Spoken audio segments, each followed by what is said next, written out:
Just what are your thoughts about Phoenix tying this series at 2 games apiece against Denver? Well, I mean, first we talked about this, right? Benched. The bench needed to step up.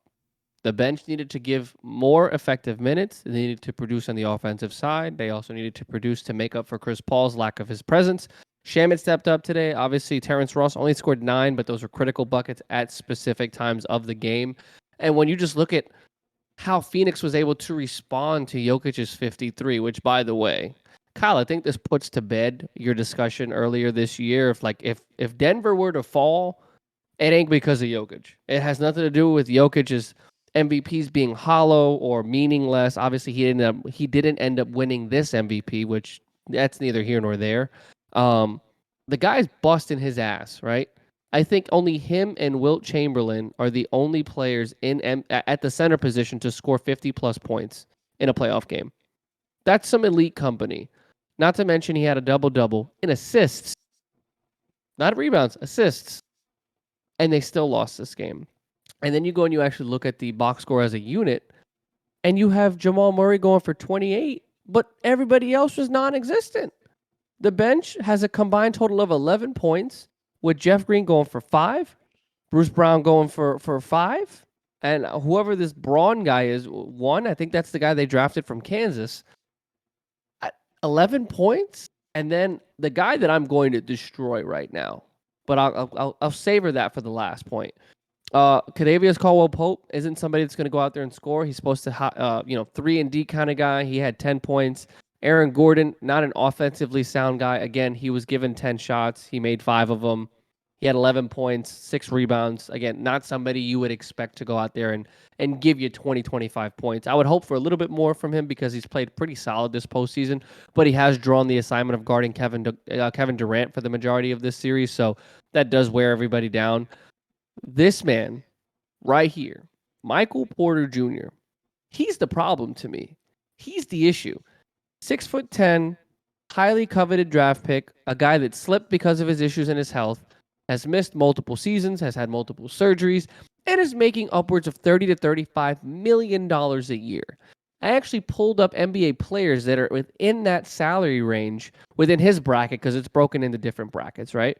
So just within his bracket alone, you have Jaren Jackson Jr., Defensive Player of the Year, just some hardware that he's had.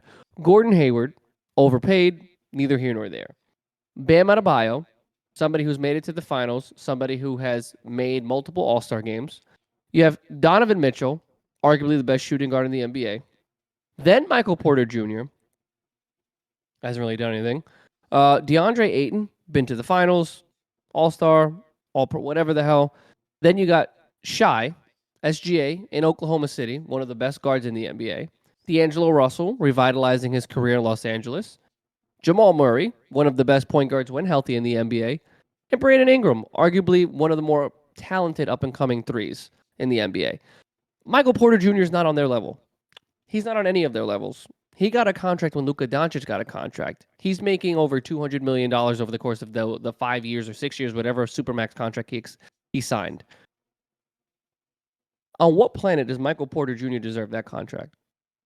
That was, in my opinion, Denver going out and, just trying to hold on to him because they were scared they were going to lose him. They felt like, Luka got a contract, we got to pay Michael. No. Michael Porter Jr.'s career stats are just not impressive. He's a 15-point per game scorer. He shoots 50% from the field. He's 41%, almost 42% from 3. That's great. But he doesn't play full seasons. In his entire NBA career, hasn't played a full season. This year he played 62. Last year he played 9. 61 the year before that. 55 the year before that. And he played 1 in his rookie year. We talk about Zion being unavailable, but Zion puts up points. We talk about Zion being unavailable, but Zion is an animal and an immediate game changer. I think we need to start talking about Michael Porter Jr. as well because his availability, iffy. And his performance in the playoffs, I mean, Kyle and I were texting throughout that game. That pull-up 3 he had in transition with about 2.5 minutes to go was absolutely atrocious. In transition, you stop and pop for 3 and then almost get blocked from behind and then complain about a foul that wasn't there because DeAndre Ayton swatted and missed completely. that was a bad shot selection by you. And if you're going to be paid $30 million and you're going to be arguably the third option on this team, 11 points. When you really look at the stat line of what he's been performing in the playoffs, 11 this game, 21 the game before, 5, 11, 8, 15. That's $30 million worth of basketball? Because it sure as shit isn't that much money to me. I might get more performance out of Tim Hardaway Jr., and he's just pulling from 3. I'm just putting it out there. If Denver wants to win this series, yes, other people are going to have to step up.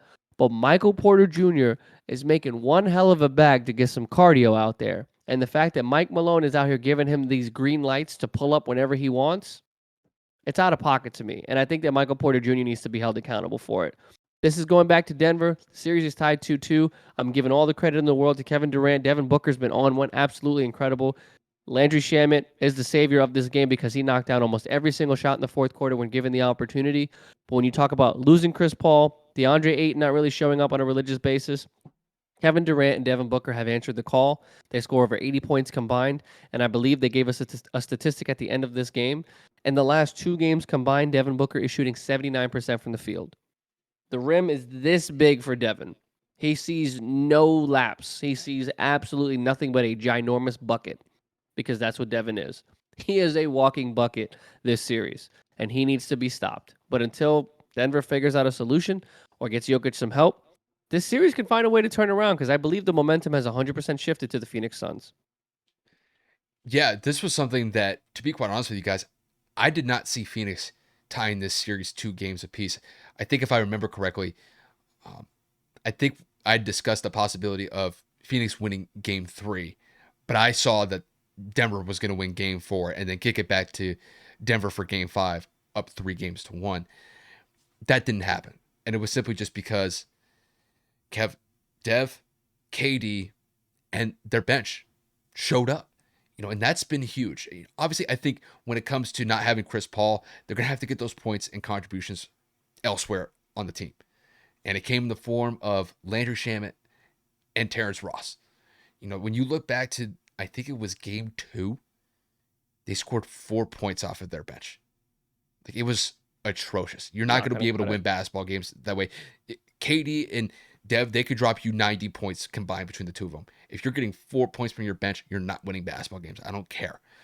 But the fact of the matter is that Phoenix is getting just good contributions across the board. And honestly, with this series going back to Denver in game 5, Kev, we got a series. And for me, I love it. So, yeah. Looking at this game 4 in particular, this was honestly just a back and forth affair. And this was just a great game to watch if you love offensive basketball because, you got Devin Booker and KD combining for 72 points. They both dropped 36 points apiece. And then you look at Nikola Jokic and Jamal Murray. Jokic has 53 points. The dude was a walking bucket. Jamal Murray had a very nice performance. Those two combined for 81 points. When you're able to outscore the likes of Devin Booker and Kevin Durant in the same game, that tip of the cap to you guys. I mean, they definitely showed up. It's just the biggest difference in this game was Phoenix was extremely effective behind the 3-point line. And it wasn't just KD and Dev getting it done. It was Landry Shamet. Like Kev said, the fact that Landry Shamet was not knocking down some big time 3-pointers in that fourth quarter to extend their fourth quarter lead over Denver, that pretty much gave them enough room to work with to get them this win to tie the series at 2 games apiece. And when it comes to Denver, it just, when I look at their bench production, it just didn't show up compared to Phoenix. When you look at those first 2 games, Denver was just getting it done across the board. That game 2 was a little bit ugly, but both teams relatively struggled. But, you look at this game 4, you're thinking, if Denver's putting up 124 points, I imagine Mike Malone's got to be pretty happy about that offensive performance. But when you damn near give up 130 points on the other end, it's going to be a tough one to look back at. I think when it came to what Mike Malone was focusing when it comes to defending Phoenix as an offense, you got to be able to contain Dev and KD as much as possible, and you're going to have to make somebody else beat you. They did find that guy in reference to Phoenix, and it was Landry Shamet in that fourth quarter. I think Denver can live with that because they were able to limit KD and Dev more effectively in the fourth quarter compared to the first three quarters because they really had no answer for Dev in the third quarter. He popped off. KD was consistent throughout the game, but really Landry Shamet was the guy who really stepped up and made some critical plays for Phoenix when they needed it. Now, when we see this game five, this is going to come down to which bench is going to show up. Is it going to be Denver? Is it going to be Phoenix? I know we'll talk about game five in a little bit, but overall, if you wanted offensive basketball, if you wanted some high scoring, high percentage shooting, this was the game to be locked into. And, now it's a 3-game series. 2-2 apiece. We'll see how this plays out. But overall, it's a great performance from Phoenix. And honestly, the fact that they were able to rally, being down 2-0, losing those first 2 road games, I was a little bit skeptical of them getting back-to-back wins at home against Denver, especially with Denver being the best team in the West. They proved it, and we'll see whether or not that the Suns can continue their momentum or if Denver can get it back in their favor when we go to Game 5.